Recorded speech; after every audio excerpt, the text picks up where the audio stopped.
जो second bill है वो पूरा का पूरा है कॉन्ट्रैक्ट फार्मिंग के ऊपर। जब तक एपीएमसी एक्ट था कोई भी प्राइवेट कंपनी डायरेक्टली किसानों से कॉन्टैक्ट नहीं कर सकती थी, लेकिन इस एक्ट के आने के बाद अब कोई भी प्राइवेट कंपनी डायरेक्टली किसानों से कॉन्टैक्ट कर सकेंगी कि हमें इस तरह के फल या फिर फ्रूट्स की ज़रूरत है, आप उगाए हम आपसे ले लेंगे। फॉर एग्जाम्पल लेस कंपनी, तो इस कंपनी को जो है आलू की ज़रूरत पड़ती है, तो अब वो क्या कर सकेंगी कि डायरेक्टली जो है फार्मर से वो कांटेक्ट कर लेंगे कि हमें इस तरह का क्वालिटी का जो है आलू की ज़रूरत है, आप यहाँ पर जो है उगाए हम आपसे ले लेंगे। अब यहाँ पर फार्मर को करना क्या होगा कि डिमांड के हिसाब से जो है उनको काम करना होगा और अपना सप्लाई देना होगा।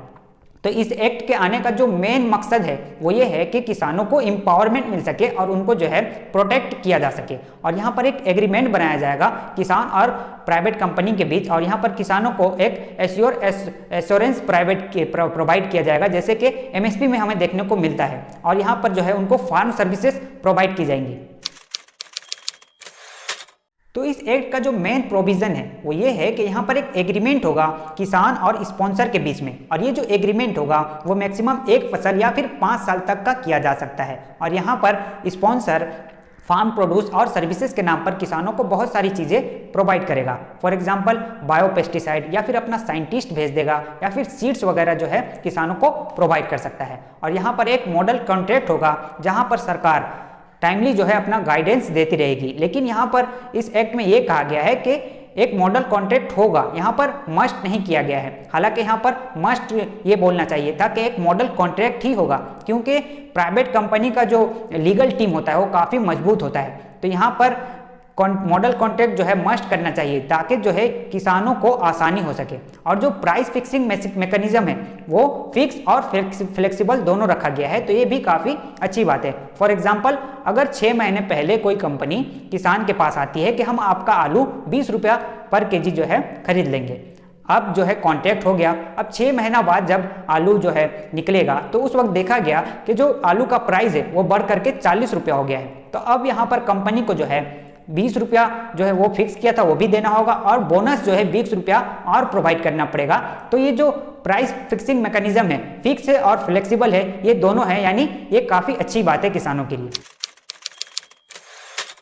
तो ये जो बोनस पैसा होगा वो किस तरह से डिसाइड किया जाएगा? तो एपीएमसी में जो लेटेस्ट रेट चल रहा होगा उसके मुताबिक स्पॉन्सर को जो है पैसा पे करना पड़ेगा, और अगर स्पॉन्सर उससे कम पैसा पे करता है तो यहाँ पर किसानों के पास ये राइट होगा कि वहाँ पर ये अपने कॉन्ट्रैक्ट को जो है तोड़ सकते हैं।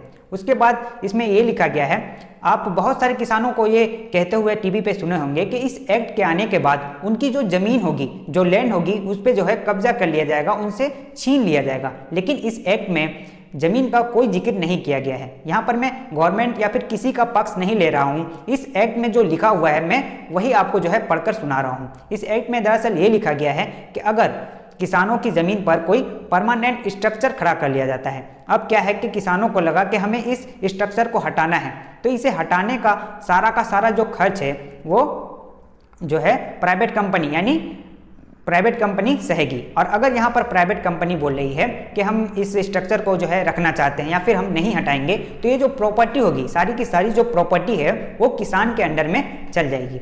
उसके बाद जो रजिस्ट्रेशन का जो मामला रखा गया है कि स्टेट गवर्नमेंट इसमें जो है अपना रजिस्ट्रेशन करेगी, वो अपनी लीगली जो है स्टेट गवर्नमेंट को ये राइट दिया गया है कि वो लीगली तौर पर इसका जो है रजिस्ट्रेशन देखेगी। उसके बाद फोर्स मेजोर में ये लिखा गया है कि आप किसी भी तरह के तरीका से किसानों को जो है जोर जबरदस्ती नहीं कर सकते हैं। सेक्शन 66 में हर एक इंसान को जो है, हर एक व्यक्ति को ये राइट दिया गया है कि अगर कोई नेचुरल फिनोमेना हो गया, यानी 20 तारीख को फॉर एग्जांपल 20 तारीख को किसानों को अपना फसल देना था, या फिर 20 तारीख को जो है उसे हाजिर होना था किसी भी चीज़ के लिए, और अगर वो हाजिर नहीं हो पाया तो उससे जो है उसका जो लॉस होगा उसको जो है कवर करना पड़ेगा। आप जो है किसानों से जोर या ज़बरदस्ती नहीं कर सकते। इसके अलावा एक एग्रीगेटर होगा जो कि किसानों का मदद करेगा। ये जो एग्रीगेटर होगा वो स्पॉन्सर की तरफ से होगा, जहां पर जो पेस्टिसाइड्स हैं, जो सीड्स वगैरह हैं, उसे किस तरह से लगाना है वो किसानों की मदद करेगा। इसके अलावा एक मीडिएटर भी होगा। फॉर एग्जाम्पल अगर कोई बड़ा कंपनी आता है, वो पूरे गाँव के साथ अगर कॉन्टैक्ट करना चाहता है कि हमें इस पूरे गाँव में जो है आलू की फसल चाहिए, तो यहाँ पर क्या होगा कि एक मीडिएटर आ जाएगा जो कि डायरेक्टली उस कंपनी से डील करेगा। और यहाँ पर बहुत सारे लोग होंगे, फॉर एग्जांपल 100 लोग इसमें होंगे, लेकिन जो डील करेगा वो मीडिएटर करेगा डायरेक्टली स्पॉन्सर से।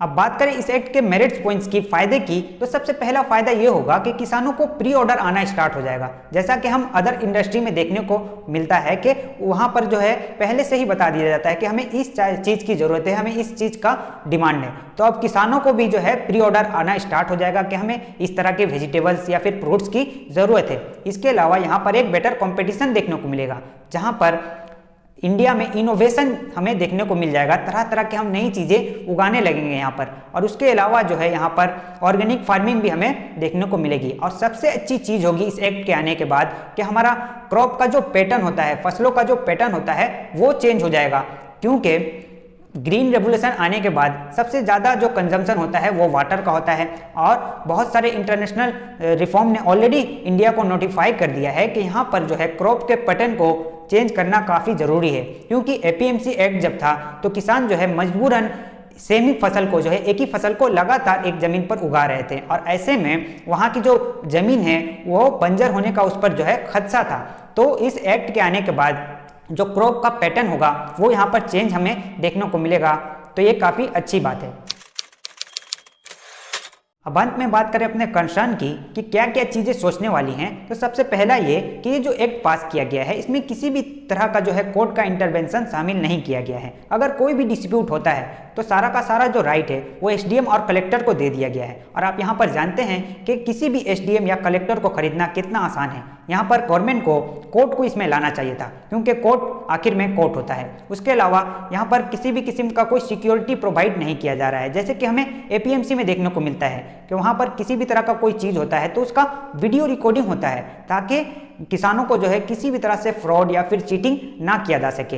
इस तरह से का जो सर्विस है वो यहाँ पर हमें देखने को नहीं मिलता है। इसके अलावा किसानों का एमएसपी का क्या होगा, मिनिमम सपोर्ट प्राइस जो किसानों को मिलता है उसका क्या होगा, क्योंकि अगर कोई भी स्पॉन्सर बीच में अपने कॉन्ट्रैक्ट को तोड़ देता है तो किसानों ने जो वो फल उगाया है उसका वो क्या करेंगे। हम मानते हैं कि स्पॉन्सर ने पेनल्टी भी भर दी, लेकिन आखिर में जो क्रॉप बचेगा, जो फसल बचेगा, उसका किसान क्या करेंगे, तो यहाँ पर तो वो फंस जाएंगे।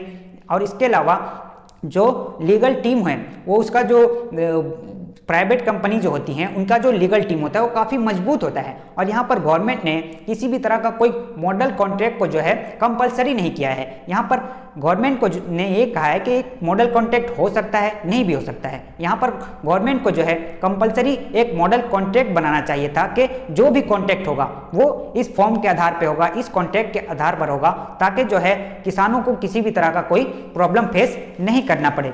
और अंत में जो है ये जो रेगुलेशन बॉडी है वो भी काफ़ी कमजोर है, क्योंकि एपीएमसी में हमें जो है एक बोर्ड देखने को मिलता है, एक मेंबर देखने को मिलता है जो कि सारी चीज़ों को हैंडल करता है। इस तरह का जो रेगुलेशन है इस एक्ट में शामिल नहीं किया गया है, तो ये काफ़ी रिस्की है किसी भी फार्मर के लिए, और ये काफ़ी सारे प्रॉब्लम्स को जो है क्रिएट कर सकता है किसानों के लिए। तो हमारा अगला वीडियो होगा एमएसपी के ऊपर, जो कि द रियल प्रॉब्लम है किसी भी किसान के लिए, एमएसपी, मिनिमम सपोर्ट प्राइस, जो कि हम बात करेंगे अगले वीडियो में। तो आज के लिए इतना ही।